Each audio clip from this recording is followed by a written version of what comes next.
You're watching Newsday TV. Thanks for joining us. I'm Ken Bufa. Boar's Head is expanding its recall on lunch meat because of listeria. Now, the recall covers 7 million pounds of meat from across 71 different products. The recalls are tied to an ongoing listeria poisoning outbreak that's killed 2 people and sickened others in 13 states, including 12 people here in New York. Dr. Payal Sood, Associate Chair of Emergency Medicine at North Shore University Hospital, explained who is the most vulnerable to this. Pregnant patients, and more so for their fetuses, their neonates, their newborns. The little babies are most at risk. Also, other patients that are more susceptible are. And here's how Long Islanders plan on protecting themselves from getting sick. Anyone with a probably keep away from the cold cuts and the sandwiches for a couple of weeks until this dies down. And I just came from the doctor. I shouldn't even be eating sandwiches anyway. Try to probably switch over to a different brand, if anything, but Boar said it's very good, so it's hard to leave alone, but I'll definitely try to switch over to something else. Now, to read more about the listeria outbreak, go to Newsday.com, click Get More below the Newsday TV video box. And investigators are trying to find out why a taxi driver went around a train crossing gate in yesterday's deadly crash. The driver, Daniel Seagren, was killed and his passenger is in critical condition. The MTA has ruled out that the taxi was struck on the tracks before the gates were activated. A woman who claims to be Seagren's common-law wife tells Newsday he's been in multiple accidents and had bad eyesight. Authorities have not released the identity of the passenger. And the MTA says an abrupt pause on congestion pricing is adding to the LIRR's maintenance costs. So what does this mean for commuters? Well, Newsday transportation reporter Alfonso Castillo explains. Well, the issue here is that when congestion pricing was put on pause, so too were a bunch of transportation infrastructure investments that were planned, including buying new trains. They now don't have the money to buy these new trains, which means keeping the old ones around longer than they had hoped. We're talking about these 1980s era M3s, the ones held together by duct tape with the wood paneled walls. They hope to have been rid of them by now, but they're sticking around now for the foreseeable future. And because they're older, they're less reliable. They also cost a lot more to maintain.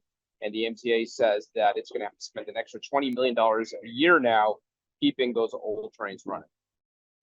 Now, to read more about congestion pricing, go to Newsday.com, click Get More below the Newsday TV video box. A crash gate has been installed near the site of the Farmingdale bus crash.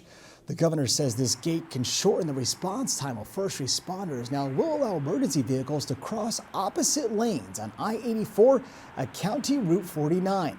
2 educators were killed and dozens of students were injured in the bus crash last year. And the matriarch of a popular Italian restaurant has died. Michelina Lombardi of Mama Lombardi's died of natural causes last Thursday. The Lombardi Hospitality Group has restaurants, event spaces, and specialty markets all over Suffolk. The 91-year-old was involved in the business until the pandemic came and coming in every day to peel garlic and make mozzarella. She is survived by her 8 children. And people who live and work around the Brookhaven landfill are being warned about a so-called odor event. Again, odor. Now, this comes as the town of Brookhaven is upgrading systems at the landfill.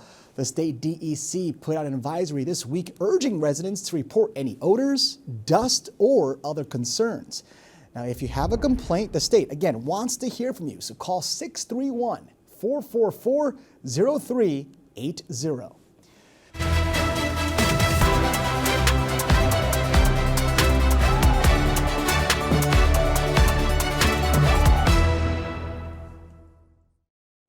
Katie Ledecky is taking home gold again. The Team USA swimmer won the 1500 freestyle, hitting a new Olympic record. Ledecky is now tied for the most medals for a female swimmer. She still has 2 more races this week. Let's take a look at the medal count, shall we, for the 2024 Olympics so far. The U.S. is leading the way with a total of 30 medals, followed by France, China, and Great Britain.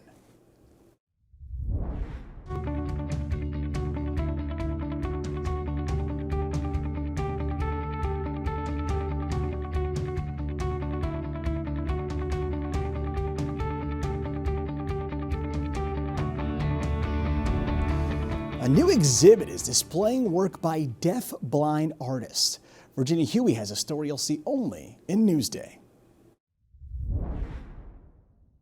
At the Art Guild in Manhasset, discovering a painting through touch, reading artwork in Braille, exploring sign language through sculpture. An exhibit called Seeing Differently, a Tactile Art Experience, encourages viewers to touch and feel the artwork, connecting them with the perspectives of artists in the deaf-blind community. People are unaware of what people that are blind can do. The artwork is created by residents of the Helen Keller National Center, including Ricky Corey. His collage tells the story of his life as a blind musician who prioritizes sound over sight. Growing up, neighbors, if they didn't hear my instrument, "Where's Ricky? Is he okay?" For our participants, instead of focusing primarily on what the artwork looks like, it's more about how it feels. Peyton Martin uses shells, clay, and tissue paper to make art accessible to those who are low vision or blind. So they can go in and they can feel all the different textures and shapes, and then they feel a part of it. Joseph Norton hopes his painting conveys something about his personal strength in overcoming obstacles. I want them to see that anybody can do anything with what they want and be yourself. For visitors young and old, the experience of touching the artwork leaves a lasting impression about the resilience and talents of the deaf-blind community. They are thinking out of the box with all the creative ideas. You like what you're seeing? Yeah, it's really good. I hope I make beautiful art someday like this. For Newsday TV, I'm Virginia Huey. Now, to read more about this story, go to Newsday.com, click Get More below the Newsday TV video box.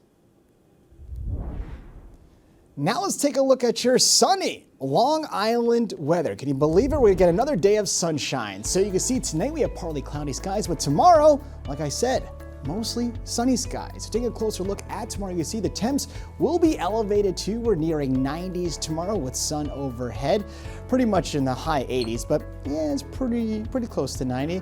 Now the fun doesn't stick around for long. As you can see, Saturday and Sunday looks like a washout. We'll get more rain next week too. Long Island weather is brought to you by Sun Nation Energy, helping Long Islanders save on their energy bills for over 20 years. You're watching Newsday TV. I'm Ken Buffa. Thank you so much for joining us.